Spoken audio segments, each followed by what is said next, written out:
Hello, কেমন আছো সবাই? বেশ কিছুদিন যাবৎ খুব বৃষ্টি হচ্ছে, আর বৃষ্টি হলেই আমার মনে পড়ে মায়ের হাতে সেই গরম গরম হাঁসের ভুনা আর লেটকা খিচুড়ির সাথে চাটনি। লেটকা খিচুড়ি আর চাটনিটা আমি আরেকদিন তোমাদের সাথে রেসিপিটা শেয়ার করব, আজকে করব না।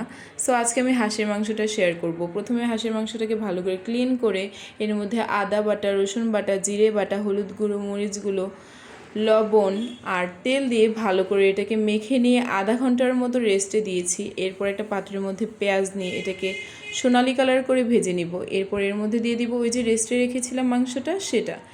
এরপর এটাকে ভালো করে কষিয়ে নিব। আমার মা সবসময় বলে যে মাংসর স্বাদ পুরোটাই নির্ভর করে এর কষানোর উপর। যত বেশি কষানো হবে মাংসটা তত বেশি খেতে ভালো লাগবে। এরপর দিয়ে দিব এর মধ্যে টমেটো কুচি, 2টা মরিচ। তারপর এটাকে ভালো করে কষিয়ে নিব যতক্ষণ না পর্যন্ত তেলটা উপরে উঠে আসছে। এরপর গরম জল দিয়ে দিয়েছি, হয়ে গিয়েছে আমাদের হাঁস ভুনা।